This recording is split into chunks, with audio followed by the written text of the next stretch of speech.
Good afternoon, everybody. How you guys doing? And a lot of Seahawks Nation is buzzing about this recent article from John Boyle, so figured I should talk about it for a little bit here because it is interesting. This kind of stuff is fun, and I think it's also educational and often illuminating. So this was done last year, and I believe I made a video discussing it. So most of you guys are probably familiar with this, but basically, Seahawks.com posted an article just yesterday discussing the process that the Seahawks front office was following during the 3 days of the draft. And this stuff is interesting. This stuff is fun. This stuff you can learn something from it. So I like to go over it. I like to read it. I like to see what is said. I'm not 100% convinced that everything that is being reported here is 100% factual.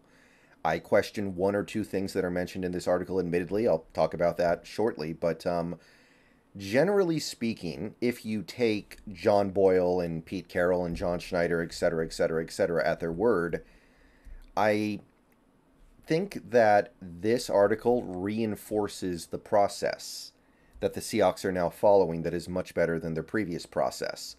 And what I mean by that is you jump into the article and basically they jump forward into the second half of the second round. They want to tell a little bit of a story from the perspective of our fourth pick in the draft, which was number 52 overall. So they're talking about the Charbonnet pick. And the headline here is that the Seahawks were well aware they had more needs than running back. They had bigger needs than running back. However, ultimately they decided to go with their board. And what I mean by that is they decided to take the player they felt was the best player available in Zach Charbonnet. And Zach Charbonnet may be our most controversial draft selection that we made in the 2023 draft. So I just want to illuminate this a little bit. I think this is really worth hammering on. You might not think that Charbonnet was BPA at that point. You might not. But if you buy that the Seahawks did, then you cannot doubt this process. They are following their process of BPA, and I think that's commendable. Even if they end up taking different players than the players you might have wanted, they are following their board, and that is something they did not do previously. The article talks about that a little bit, and I think it's great to know that this team is supposedly, theoretically, actually following their big board. They take the player they believe is the best player available. Now, I want to talk a little bit about the timeline as presented in this article, and I do recommend that people go read it themselves because I'm not going to go over the whole thing here. I want to highlight a couple things that stood out to me. So, you go down a little bit here to where the Texans pick Will Anderson, and it's mentioned that he was one of the top players left on the board, which, yeah, I believe that. I would hope that's true. Colts take Anthony Richardson, and it's not directly stated that the Seahawks would have taken Richardson if he was there. But a lot of people theorize it, and I think it's possible. I'm not 100% convinced, but that took him off the board for us. Now, here's the thing that kind of confuses me a little bit, this 545 entry. So Schneider calls back the general manager looking to trade up, and the conversation is very brief. We're picking, Schneider says. Schneider's next call is to Witherspoon, and he goes on to say that I called Witherspoon and said, we're going to pick you, and then they did. So he would later go on Seattle Sports 710 AM and say, we really didn't know what was going to happen in front of us, but we knew that if Witherspoon was there, we were not going to trade back. So first of all, if there was no conversation about trading the pick, if Schneider just said, we're picking and hung up the phone, then I'm wondering, why did our pick take pretty much the whole timer to get punched in? Because we were down inside a minute left on our timer when the pick got in. So when I saw that, that made me think we tried to trade down and it didn't happen. And by the way, I think not trading down is a good thing, honestly, because if we had traded down, we would have missed the player we wanted. And also, we're just not seeing good value on trade downs 90% of the time anymore. But I don't know. This is fishy to me. If we had instantly decided the moment that Witherspoon was available we were going to take him, then why did the pick take so long to get punched in? And second of all, did you really think that Witherspoon was going to go in the top 4 when you had 3 teams there that very clearly needed a quarterback? Like, I don't know. This is the one thing in this article I have to question. They're trying to say they had no interest in trading back once they knew they could get Witherspoon, and they're trying to say they didn't know if Witherspoon would be there. Yeah, that's the one thing that I'm kind of wondering about. Like, it would have been, I would have been jumping out of my seat if Witherspoon went in the first 4. I would have been shocked. And I'm not saying he doesn't deserve to be considered in the top 4. He's a great player. Some big boards probably had him in the top 4, but the odds of him going in that top 4 to me were very low, and we were acting like it was a big mystery. I don't know if I buy that. But anyway, it goes on. And one thing that I want to really highlight here, talking about the JSN pick, because this JSN pick is kind of controversial, is, first of all, it should be noted that at one point in this article, if you actually go back up, and it's somewhere up there, it said that the Seahawks actually had less than 20 players in this draft with a first-round grade. They had less than 20 players they felt were worthy of a first-round pick, meaning that there was a reasonable chance that the Seahawks were going to get to their pick at 20, and all of the players we felt were worth it would be gone. So I find that really interesting given what is said later, but it also kind of highlights the fact that there was a little bit of stress here, especially when some of those other players that we viewed as first-round picks might have been cornerbacks who we may have not taken because we had already taken Witherspoon. And BPA is one thing, but at a certain point you're just a little too gluttonous. But anyway, after New England picked Christian Gonzalez, apparently... Oh, I'm sorry. After Washington took Emmanuel Forbes, who we, I guess, didn't have a first-round grade on, we were guaranteed at least one player who was going to be there that we viewed as a first-round talent, and JSN was one of them. So once the pick came up, they decided pretty quickly to make the pick. Apparently, they did briefly discuss a little bit of a trade. There was a little bit of an injury concern with JSN, although it is said here that they felt like the injury allowed for JSN to be available at 20 when they felt like he should have gone in the top 10. Now, that I believe. I know a lot of people are going to question that. I believe that some people think that JSN would have been in the top 10 if he was healthy.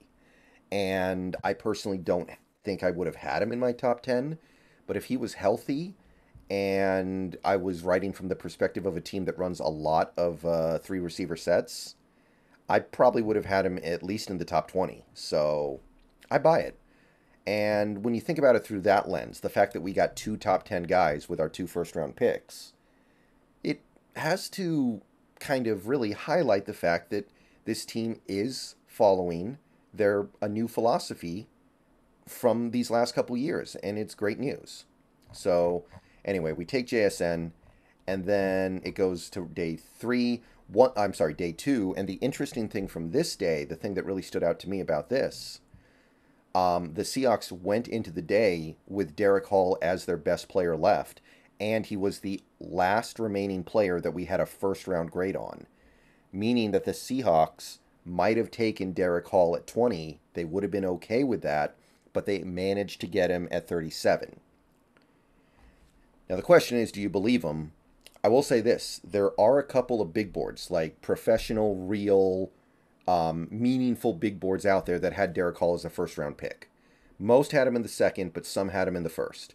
I think the Draft Network had him like 27. So it's possible. And after having a look at Derek Hall in the last several days, I think it's defensible. So I do kind of believe this. And again, I just really want to hammer that home here. If you take the Seahawks at their word, we got 2 of hypothetically top 10 players with our 2 top 20 picks. And then we got 3 first-round caliber players with our first 3 picks. So, yeah, there's a new philosophy in town, I guess you could say.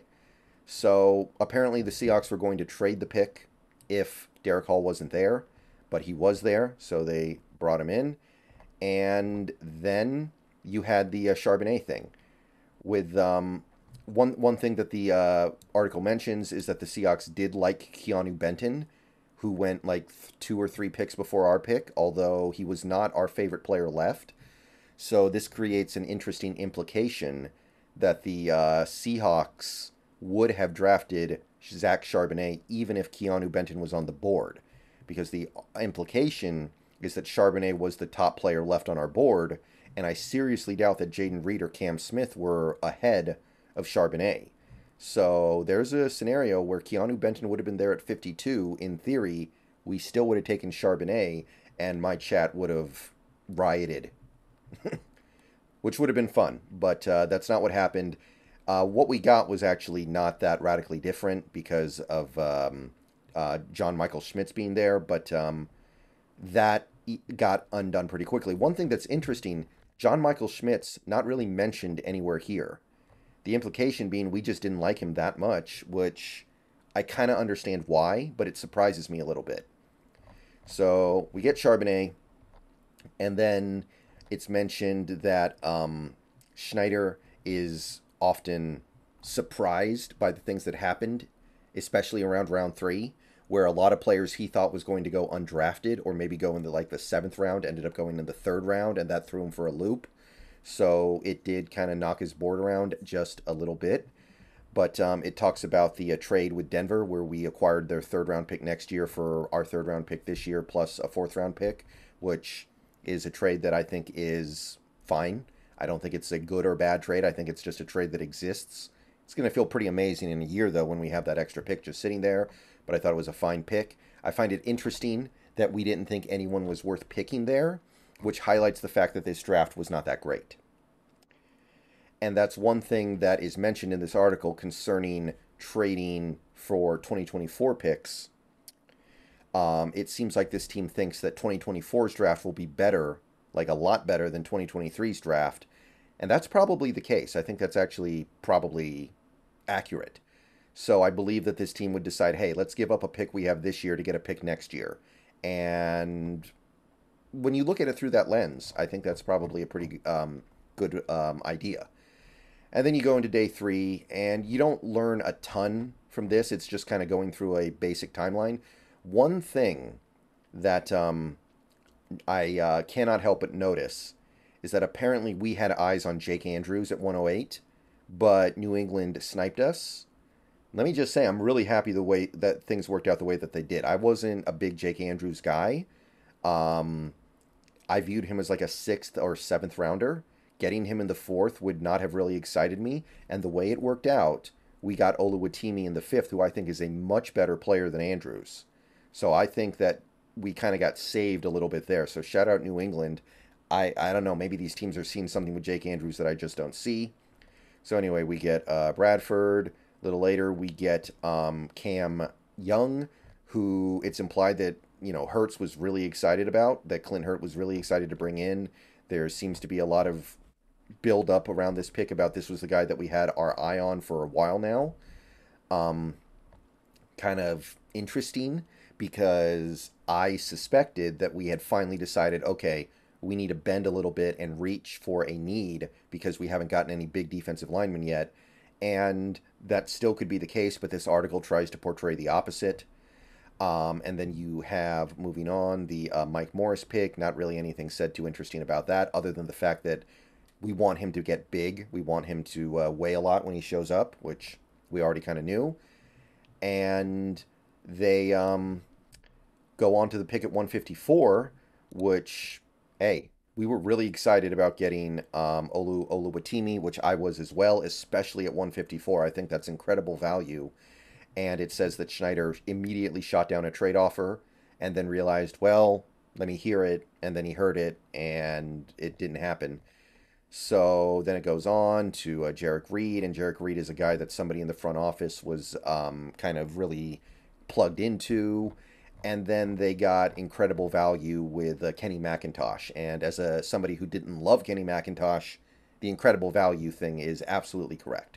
So that was basically the rundown of the article from my perspective. Those are the things that I felt like you can learn from this article, the things that stood out to me. Let me know what you guys think about it. But I just wanted to run through the article real quick. See you guys later. Go Hawks.